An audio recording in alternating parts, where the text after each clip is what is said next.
Hello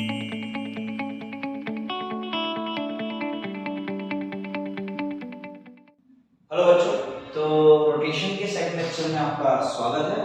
आज हम लोग बात करने वाले हैं रोटेशन स्टार्ट करने से पहले मोशन की, that is called circular motion. Okay, circular motion वैसे हम पढ़ चुके होते हैं जब हम फोर्स के बारे में पढ़ते हैं, बट मैं यहाँ पे दोबारा डिस्कस कर दे रहा हूँ। क्यों?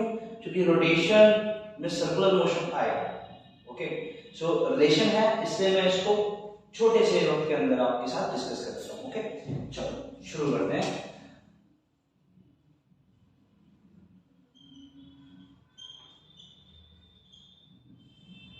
सो लेट्स से कि कोई बॉडी है, वो कैसे पाथ पे घूम रही है। मैंने बताया था कि सर्कुलर मोशन कब डिफाइन किया जाता है, जो बॉडी का पाथ सर्कुलर हो।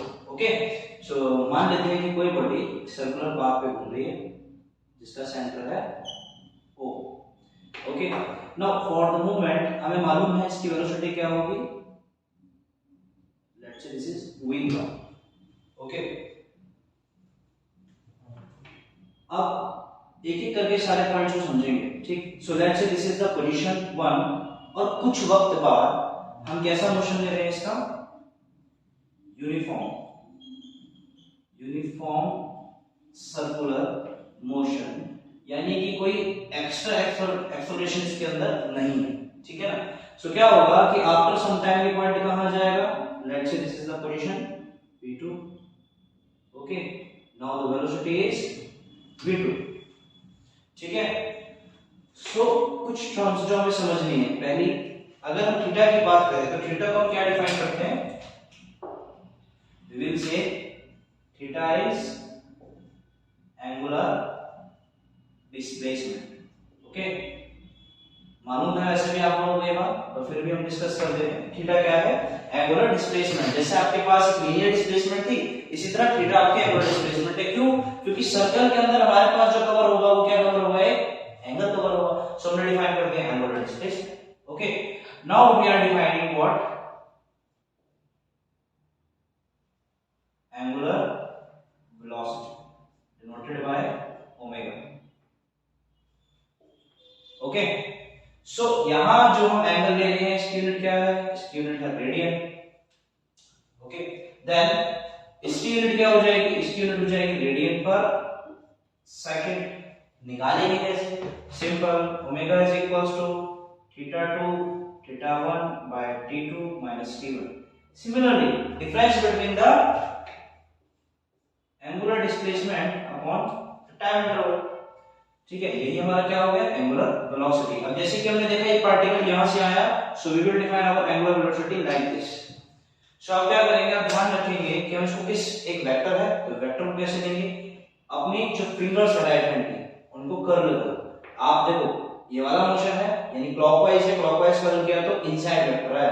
सो आपका ओमेगा कैसा है, यहाँ पे हम यहाँ पे नेगेटिव डिफाइन करेंगे।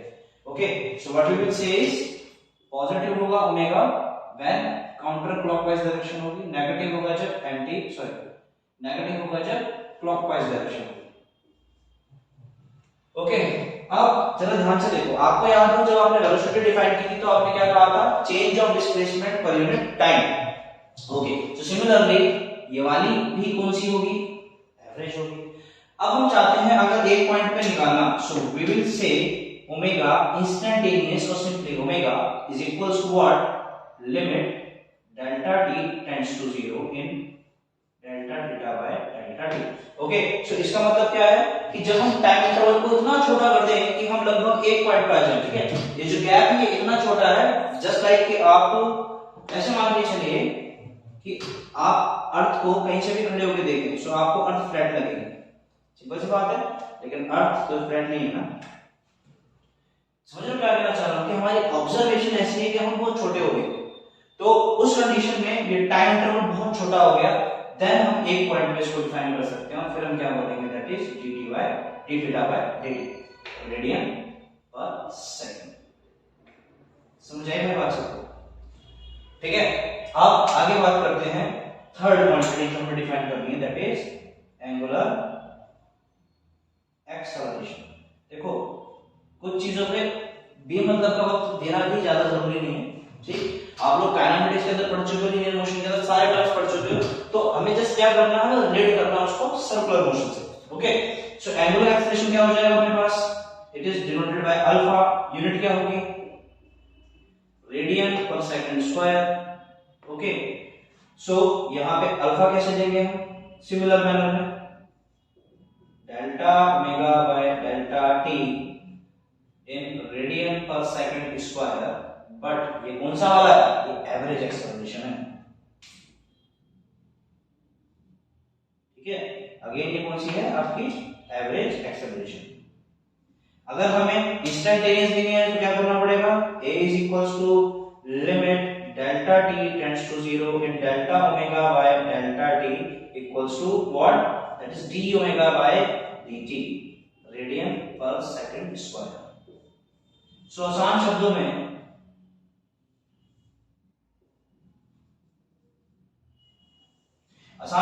क्या है कि अगर हमें क्या दिया हुआ है, थीटा का एंगुलर डिस्प्लेसमेंट है तो ओमेगा क्या हो जाएगा, d theta by dt, alpha क्या हो जाएगा, d ओमेगा बाय dt।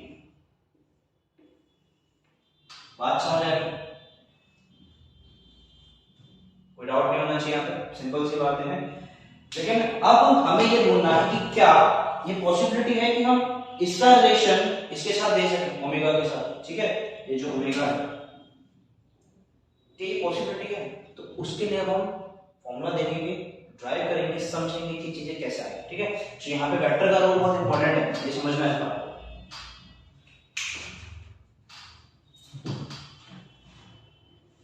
तो समझते हैं इस बात को।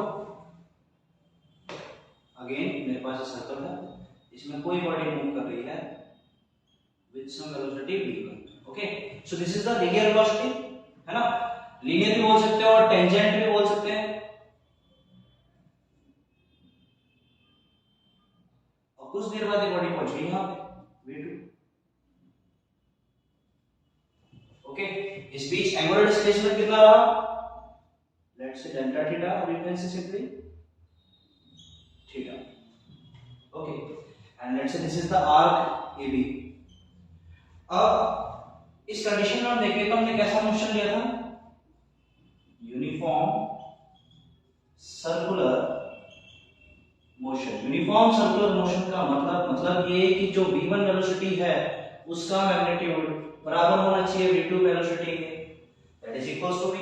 बट यहाँ पे v1 v2 क्यों है, क्योंकि ये दो वेक्टर क्वांटिटी है, डायरेक्शन तो लगातार चेंज हो रही है ना भाई इसकी। सो इस सेंस में हमने दो अलग अलग वेक्टर लिए, सो v1 v2। ओके, अब देखो अगर मैं इनका वेक्टर डायग्राम बनाऊं, let's say this is v1 and this is v2 and this will become delta v, क्योंकि यही तो हमारा रिजल्टेंट है। v1 में डेल्टा v ऐड किया तो हमें क्या मिला, v2 मिला। सिंपल सी बात है, वेक्टर डायग्राम। ओके, और इसका कंपेयर हम करेंगे किसके साथ, इसका कंपेयर हम करेंगे इस वाले ट्रायंगल के साथ, that is O A and B। Okay, यहां एंगल थीटा है तो ये एंगल कितना होगा, थीटा। ऐसे ही नहीं हो जाएगा, समझना। देखो मान लो कि ये दोनों परपेंडिकुलर एक दूसरे के।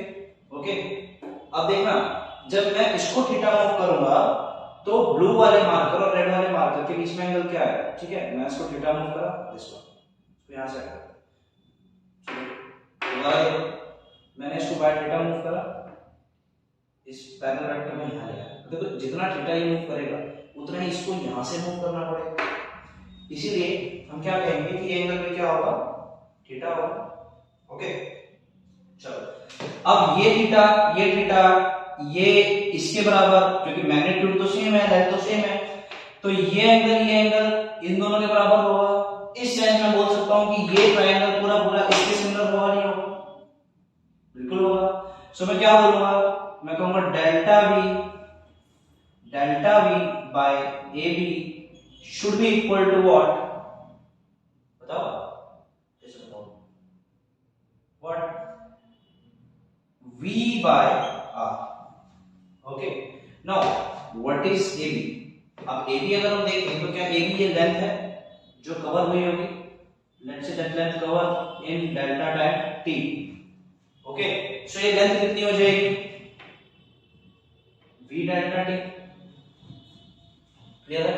सो मैं यहां पुट कर सकता हूं क्या, delta v by v delta t is equals to v by r, which gives delta v by delta t is equals to v square by r। और यहां से हमें क्या देखने को मिलेगा, इसे हम क्या बोल सकते हैं, acceleration v square by r।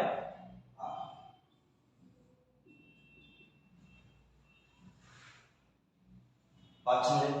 Okay, तो ये जो एक्सेलरेशन है इससे हमें क्या समझ आ रहा है कि भले ही पार्टिकल कांस्टेंट वेलोसिटी से मूव कर रहा है, कांस्टेंट स्पीड से मूव कर रहा है, ओके, लेकिन फिर भी उसके पास एक परमानेंट एक्सेलरेशन जरूर होगी।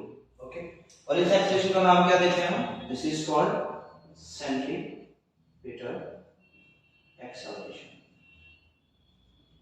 और कैसी आती है हमेशा, टुवर्ड सेंटर। ओके, तो अब हम क्या करते हैं, अब इसके बाद हम बात करेंगे नेक्स्ट टॉपिक में आपसे सेंटर ऑफ मास के बारे में, तभी जाके हम रोटेशन को समझ पाएंगे। ओके, तो थैंक यू, मिलते हैं आपसे अगले लेक्चर में।